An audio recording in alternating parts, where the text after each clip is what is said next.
Hey, welcome. Very special day on this Exactly. Friday. Man, I've got a little red, white, and blue action going on. I'll make up for it. I don't. No, why did I point that out? That wasn't the most gracious thing to do. I don't know. Maybe, well, I don't know. I don't know. maybe you want to know if I'm like, are you patriotic, mister? Yeah, exactly. Well, you're neutral. Maybe you're just waiting to see how things turn out. We've been giving it a couple hundred years. I'm like Johnny Cash. Why do I wear black? Oh. In honor of those who never came back. Oh, I didn't remember that was the line. Yeah. He has a whole song. He has a whole The Man in song, Black. The Man in Black. Oh. About those who went off to war. And did he wear black right through like the TV shows and I the want to appearances? say he did. Yeah. You know what I always loved about Johnny when he'd start a show or like that. Hello, I'm Johnny Cash. Like you don't. We didn't know who he was. Well, how do we end up with this guy? Who is this? Honey, who's on TV?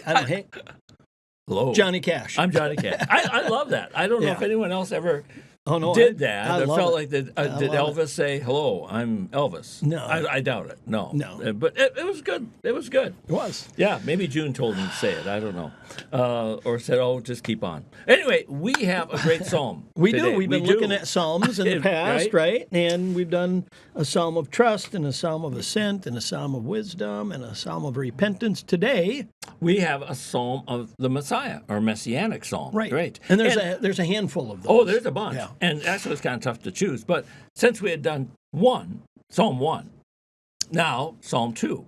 Now, we're not making any promises about 3, 4, or 5, but it has a nice flow that in Psalm 1, you have this broad, sweeping contrast. Blessed is the man who?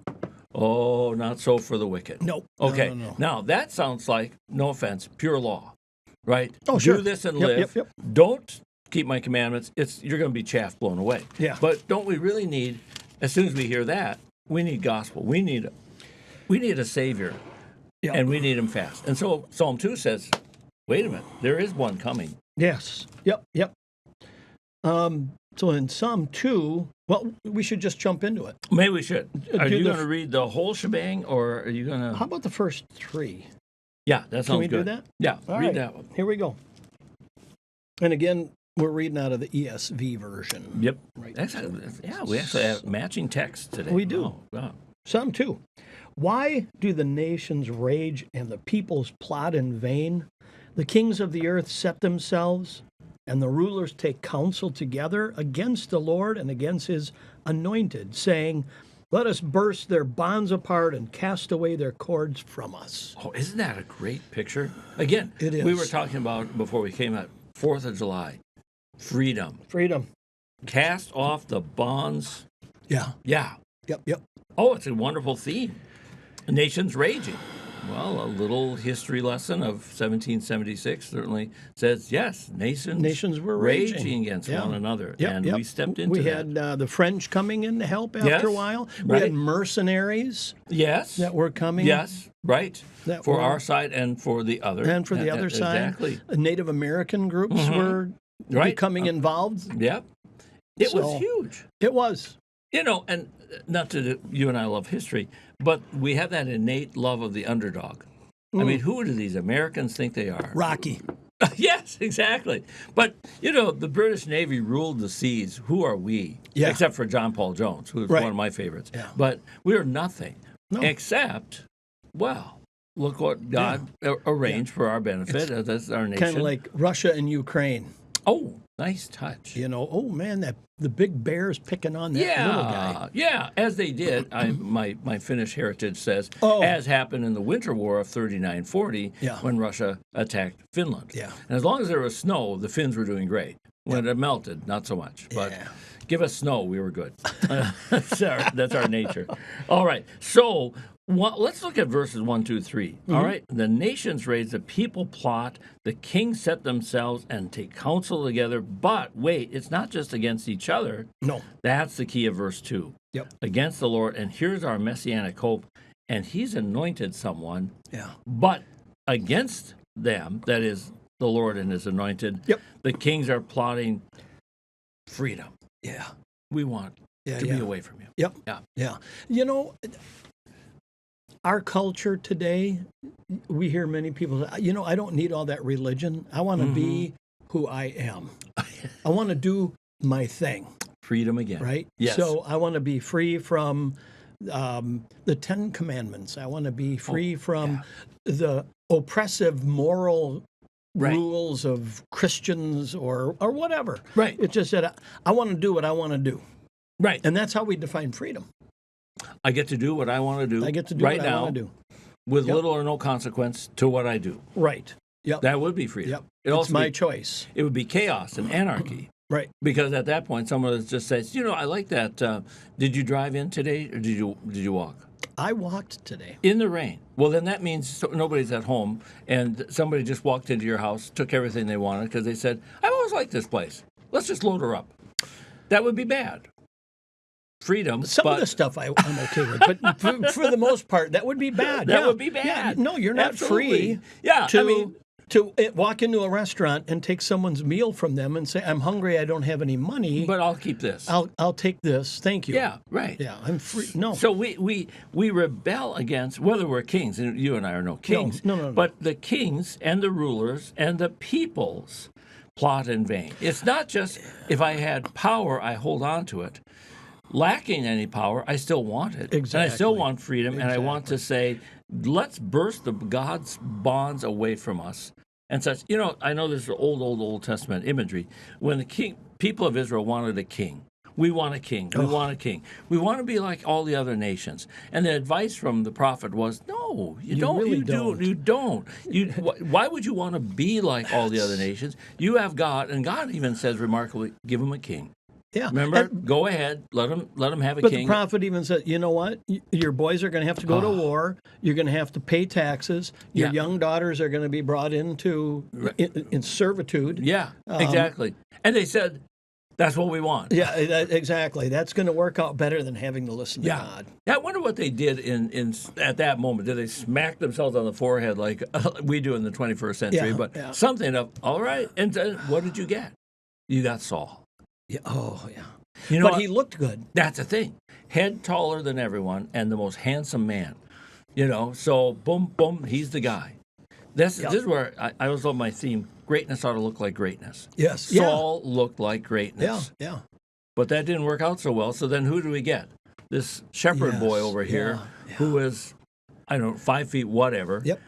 And he's got a few stones in his pouch and a sling. Jimmy the Greek was known for betting. Yeah. And he told the story about, I think he bet $100,000 on Truman to beat Dewey. Well, that turned out. Wow. And the odds were against him. But his deal was, I asked women, who would you vote for? Oh, Truman. And do you know why? Why? Dewey had a mustache. That was it? And he said, I knew women would talk to their husbands about who to vote for. True. And he said, I just was convinced that Dewey, because of his mustache, couldn't win. Well, for whatever reason. Or there's Nixon and Kennedy. And how did they look on the debate? On the debate stage. Exactly. Yeah, on television. Yeah. So appearances to us, huge. Yeah. No wonder Saul was the man. Yeah. Greatness ought to look like greatness. Yeah. And he did. Well, but then we got another. So we want to cast the bonds apart, cast the cords away from us. In terms of relationship with God, we're saying, you know what? I need my space. Yeah. If I follow you, it's very confining. Oh, that's true. I'm not allowed to hold a grudge. Right. I'm not allowed to love whatever I want to love. Right. Exactly. And you get to decide when he says, follow me. Oh. The disciples, and immediately they followed him. Mark chapter 1. Yep. Immediately. They don't get to say, well, today is not a really good day for me. Have you got a map? Where are we going? Yeah. And do we have a dental plan on this? Or something like that. No. So they said, and we know that others said, well, I would follow, but I can't. I got to go and do something. First, I have to. I do first. this or this, right. Or the banquet first theme. Was big. Oh, it was. Or the banquet theme. Oh. Well, I can't come because I bought a field. Yep. Or I can't come just because... got married or whatever. Right. Yeah. It's all the I. Well, so that's maybe the natural rebellion against God. Right. And burst their bonds, cast we away. would say in verse 2, the Lord and his anointed. Well, anointed is a nice English word, right? And the Greek is Christ, right. but the Hebrew is Messiah. Yes. So this is literally The talking Messiah. about Jesus. Exactly. Right? And with that sense of anointed, set apart, as were, first of all, the kings. Yes. So you want a king. Well, you already have one. Yeah. And trust us, he's going to be better than even David or those. Yeah. More courageous than David, wiser than Solomon, and we could keep on going. But you still say, nope, we want to be on our own. Yeah. Don't hem me in. The kings of the earth, the fake anointed ones. Ooh, that's nice. Right? Maybe we anointed themselves. Kings. Right. But we all want to be the king of our own domain. I could be anointed as that. Yeah. I mean, and there's nothing against it. You go to Burger King, the little kids, I think they still get, do they get crowns? I think they do. So. I think so. Yeah. Our youngest, she loved going to Burger King. She got the crown. Of course. Yeah. Why wouldn't you want a crown? Exactly. Those are geniuses in marketing. Whoever came up with that one. Oh, well, how about, so we want freedom. How about if we do, what do you want for 4, 5, and 6? Yeah, because that's God's response. Yes. No, and I love this. He who sits in the heavens laughs. The Lord holds them in derision. Then he will speak to them in his wrath and terrify them in his fury, saying, as for me, I've set my king on Zion, my holy hill. Exactly. I love, first he's going to laugh. And and then it's like, all right, down to business. Okay, exactly. So the laugh is, this is so stupid. Right. You really think your little tiny fists are pummeling me. You really think you're going to get a hold of me. This is ridiculous. Exactly. Okay. I liken to if you ever play hide and seek with like a 3-year-old. Oh, yeah. And they're going to win because they whip the blanket over themselves and are laughing. Yeah. Now I can't see you. Yep. And you laugh at first as you reach over, grab the blanket, and said, all right now. Game over. Game over, because you see, we were going to do something. We've got to go. We got to go here. We got to go there. And you're hiding. Isn't that cute? Ha ha. All right. In the cart. Exactly. Enough games. We're moving. Yeah. So they're done. As for me, I've set my king. So now we have a different image. First, he's the Messiah, the anointed one. Now he's the king. So do we like that idea that Jesus is also not only the set-apart one, blessed by being anointed, but now here's the king? You read in history, we do like history, you and I, these sovereigns who've been dethroned and they've gone into exile and they've been anointed. Oh, yeah. They're really not the king. No, not someone has overthrown them. If they're over Where there. this is, we anointed him, you're not overthrowing. No, he is the king. Yeah. And this is not a temporary. No. This lasts. Yep. You won't believe this, but I actually read a book, and we're going to use it on in an upcoming Bible study. Bruce Metzger wrote the difference between genius and a prophet. A genius and a prophet. And the difference is a genius will always be upstaged. You can be the genius of this time. And he used like Da Vinci's model of a flying machine. Oh, sure. But then you got the Wright brothers. The Wright brothers came. And then you got the whoever Werner designed von the Braun. I was going to say with like the P-51 Mustang. Oh. And you're always going to be upstaged. You're a genius for now. Right. But a prophet or an apostle is not upstaged. It's not like God has got you know what? I've got a better message for this guy. It is what it is. This is his word. It doesn't, it is absolutely timeless. Yeah. What a difference. Rev Rasso, what a whom guy. we know, he said the gospel was the last original thought. What a great line. Yeah. Yes. There you go. Can you improve on it? Yeah. Is there anything that can replace it?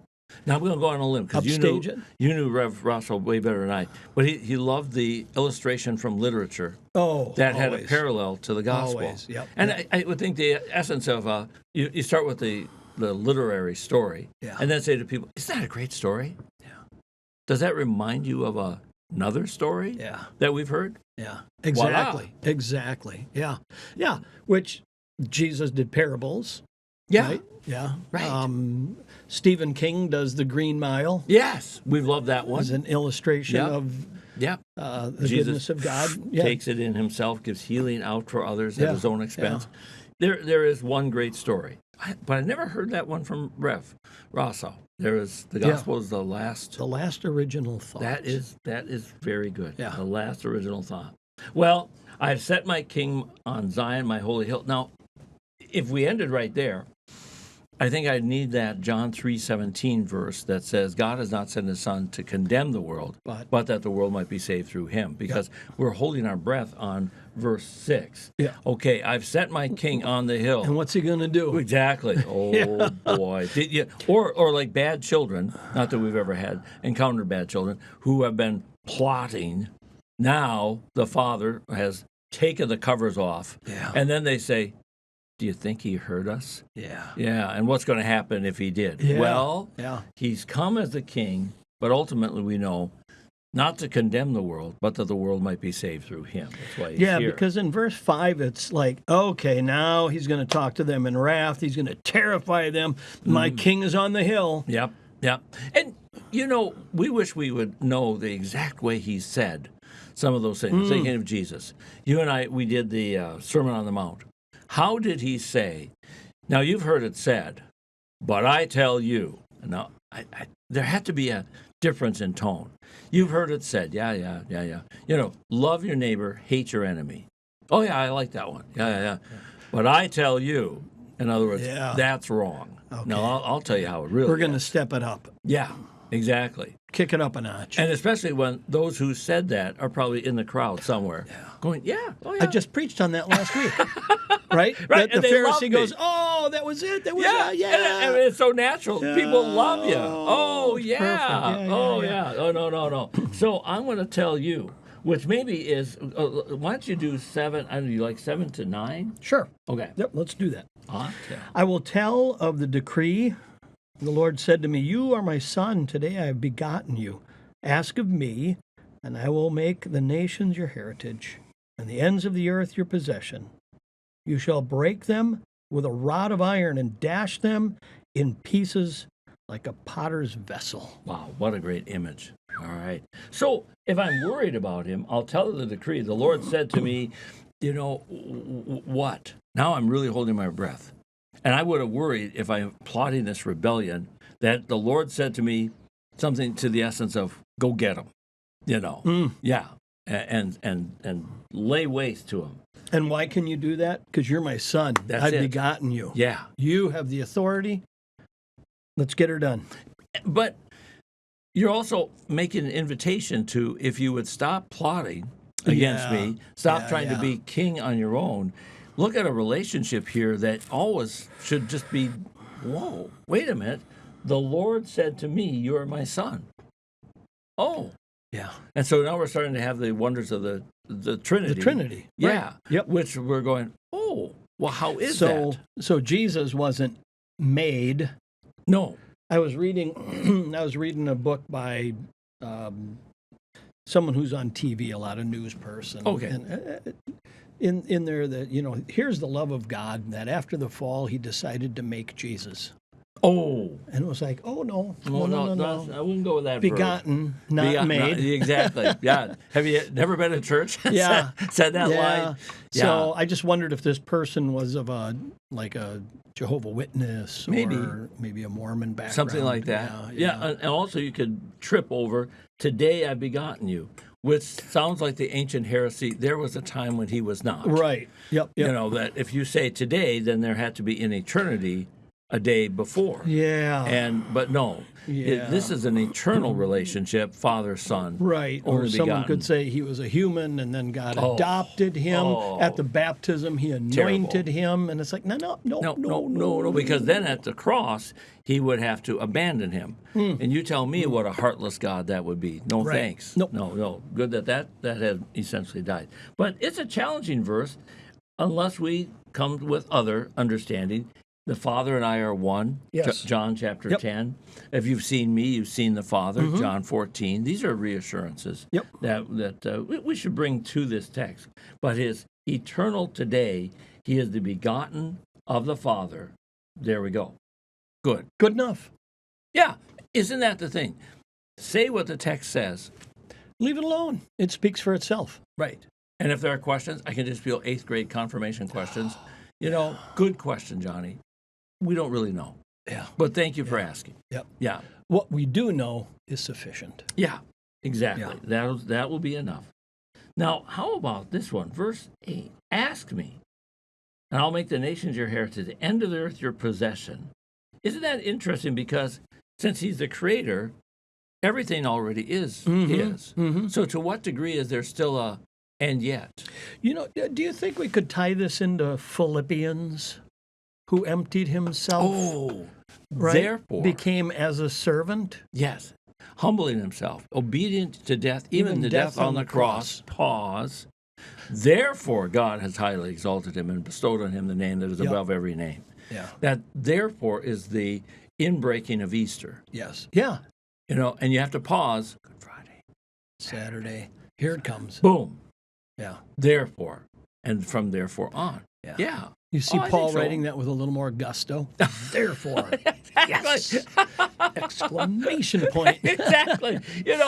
I'm sure they wished, I don't know, why would they wish for what they did not know? But our friends probably know that the original Greek manuscripts, there is no punctuation. No punctuation. There's Just no a run-on. underlining, no italics, no bold, no chapter and verse. No chapter and verse. I mean, just one letter after another. But you would think human nature would have Paul saying, okay, well, and he says, for instance, this is a trustworthy saying, worthy of full acceptance. Yeah. Not in the Philippians 2 text, Right. but he says that phrase. I always think that's sort of his bold, italics, underline. Are you getting this, people? Yeah. Pay attention to this. Yeah. Right? It's almost that wake up. Yeah. I think you and I both have a probably signature phrase in preaching. Oh, yeah. That sort of is. Everybody does. Yeah, I think yours is like, understand this or something, and it's mine when I tell the same story 4 times over. It's the only one I can remember. No. But we need that. Now this. I think so. This is important. So, because every time we hear Mark say immediately, say, oh, okay, I got something coming here now. Exactly. Yeah. And he loves that at the start of a story or the effect of the story. And immediately he was cleansed. Yeah. Boom. Okay, off we go to another one. Yeah, everybody's got that Yeah. that cliche, that saying. Yeah. And it's good. It's us. I feel your pain. Exactly. I don't know why I did I don't know. We do have that. Well, Now, 9, he'll break them with a rod, dash them in Yeah. pieces like a potter's vessel. We were just talking about, we love stories and imagery. You got to love verse 9. It says, now, shatter. You're like not with putting a that back rod, together. Potters, we don't want to shatter our coffee cups here, but, I've never done that sort of thing in a sermon. Have you ever broken something? I've never purposely no, but broken something. I can tell it might be coming. Well, after the sermon, this is very sad. I used, for some reason, assuring Holly it would be okay, First Christmas Together Hallmark Christmas tree ornament. You know how they could I get. don't even want to hear the end of this. I had it on the. No. I made it through. Oh, no, and no. the pulpit had this rim. I was on the road, guest preaching, and such. I was all done. I went back after the second service, and it was still there. And in a moment of clearing things away, and tile floor and shattered. We have no more 1979 First Christmas Together Hallmark ornament. She was very gracious, and I've really not used precious, breakable things ever since. Well, and then you glued it together. Yeah, and it said, if I could. last Christmas together. Exactly, that would be it. That's why it's safer to take. I was on the road this week, and I took a Model T carburetor. You can't hurt that thing. No. You know, an oil can, you can't hurt No. that thing. And a Leatherman, multi-tool. Couldn't hurt it with a bulldozer. Yeah. No, then I'm you safe. couldn't. Then Yeah, I'm safe. Stay away from China. Although you used China a couple months ago. I did. Yeah. Yep. I got it back. Yep. Actually, I made Holly take it from church back home because I think I brought her on the motorcycle, but I'm here to tell you, my wife held her breath through that whole sermon. I'm sure. Well, that's one way to get people's attention. Well, you got ours. Yeah. And I wouldn't trust him with that. No. Is that really the good stuff? It really was the good stuff, the good China. That wasn't the Melmac. and here to betray myself, I don't remember the point of bringing the China back. I don't remember why I did that. People always tell me, "Oh, I remember that sermon where you." I might remember the thing, but whatever. Why? I don't remember. Oh well, it's all right. But anyway, he will break them with a rod of iron. So this goes from he laughs, he speaks, and now he acts. He acts. Yeah. However, can I get away from this anger? Oh yeah. Is there an alternative to this? Is there a different road for this? Exactly. And so we just heard the law. Right. Now we're going to have some hope because the end is good We get news. some gospel. Yeah, hit it. Give us 10 to 12. 10 to 12. Now, therefore, O kings, be wise. Be warned, O rulers of the earth. Serve the Lord with fear and rejoice with trembling. Kiss the Son, lest he be angry and you perish in the way, for his wrath is quickly kindled. Blessed are all who take refuge in him. Isn't that a bend in the contextual river? Oh, the last line. It is. It is pure. He is angry. You'll perish in the way. His wrath is quickly kindled. I'm staying as far away as I possibly can from that. Yes. And then the ending verse or line is, take refuge. Come on in here. Come on in here. Why? Yeah. Wow. It reminds me of the prodigal son and he came to his senses, said, I'm going to go back. Yeah. Now, he couldn't imagine that dad was going to be happy. Yeah. Where have you been? Where's the money? What a fool. And yet somehow, oddly drawn to it, taken in, blessed, expecting wrath. All and prepared. Yet brought in. Yeah. Practice his prayer, his petition. Yeah, but on the other hand, he says, look, I can't live like I am. No. I'm dying here. Yep. Wrath is better than death here. Yes. As a feeder of pigs. Yep. And they won't give me even that. Nope. Gotta go. And he was blessed and took refuge and welcomed. And isn't that a wonderful way to end? What's the ultimate purpose for which God has sent his Son? Not to condemn the world, but that the world might be saved through him. Yep. And it's just so simple. It's like, okay, be warned. You better serve the Lord. Yeah. And if you're going to rejoice, better be with trembling. You better kiss the Son. Otherwise, he's going to be angry. You're going to perish. His wrath comes quick. Blessed. But you know what? You're really blessed if you're in him. Exactly. I know we're going back in time, but when we did the Beatitudes, the Sermon on the Mount, the first extended teaching of Jesus in the New Testament, in Matthew, blessed. Yeah. Blessed. It's like a bell ringing. Yeah. And we're not tired of it. Ring that same blessed bell over and over, and let that be the last ringing that we hear. Blessed is the way he wants us to end this thing. Yeah. Blessed are those who take refuge in him. Yeah. Yeah. Opening verses. Let's burst the fetters, the cords. Let's get as far away from this guy as we possibly can. And the end is not only come near him, but be in him. In him. And this is your refuge. Oh, yeah. Not your militant independence. We have nothing against finding independence in 1776. Right. But in terms of relationship with God, we do not want a shaking of our fists saying, I'm doing just fine. Yes. Yeah. No. Yeah. I'm saying, I'm not doing well. Yeah. And yet I'm going to run towards you. Well, and that, life, liberty, and the pursuit of happiness does not mean I can go and do whatever I darn well please. No. No. We have people who think that. Oh, absolutely. Yeah. Yeah. But the life we have in Christ is liberation from sin Yes. and death and devil and selfishness. Yes. And I am free to follow Jesus. I am free What a to serve the Lord. wonderful thought. Yeah. Isn't that marvelous? And I serve him not because I have to, No. because I get to. Exactly. And blessing in that. He doesn't just put up with us. All right, we've got a little place over there for you. That's what you deserve. Well, that's true. That's what we deserve. Yeah. But when he says blessed, then we think of all the other verses that say, for instance, in my Father's house are many mansions. I prepare a place for you, that where I am, you may be also. What a blessing. Well done, good and faithful servant. What did I do?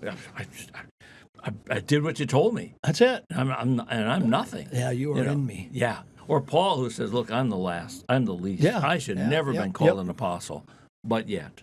But Trustworthy saying, God came to save sinners, and I'm the worst. I'm the chief. Yeah. That's a blessed.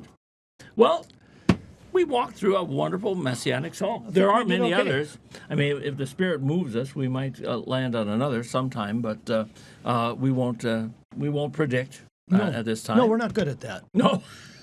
Besides, then we have to remember, predicting involves memory, and there's less and less of that sometimes. Yeah, we're not real good at it. No, so Andy remembers everything and looks it up for us. But young guy. Yeah, of course, exactly. You know, we're Andy. We must be. This is like number 50 something or other. 54. Really? 54. Holy moly! It's over a year. Wow. Is it 54? You know, you think about what we're doing to Andy's mental capacity. 54 of these have had to sit and listen to us, and not so much the stuff that gets aired. Oh gosh, it's the pre and post production. People think we do this in 30. Well, we do it in 30 minutes. It's a straight run. When that camera goes, it's right. Yeah. You friends should know that we don't edit this afterwards. Probably should, but we but don't. It is what it is, and such. But the warm up, we could just say our self warm up. Yeah. You know, we don't have a warm up band. We could actually ask to have a warm up devotion by somebody else, but then they'd be so much better than we are. You don't want to. Yeah. I had a friend who never went on vacation as a pastor, and I asked him why, and he said, because whenever you get a guest preacher, it needs to be someone worse than you, and I haven't found him. You haven't found the guy yet who wants to come. That's true. Well, if you're far away, Butternut was a hard place to get guest preachers because they're not. You know that Tim Maschke went all the way up to Butternut to guest preach for me. I think I was at a national convention or something. I had to go to something. And I didn't know Tim from nothing. I don't know how I got the connection. I called up this professor at Concordia, said, would you please come all the way up to Butternut? And he did, to preach. Wow. For the whole weekend. We had 3 services, Saturday and Sunday twice. And wow. And little did I know, years later, Tim would hire me as a professor at Concordia. We liked Tim. He is great. Tim is wonderful. Tim we could invite sometime to come and join us. Oh, that would be great. It would be the highlight video of the entire year, and then they'd be stuck with us again. So while I say that, I also get, Tim is so good.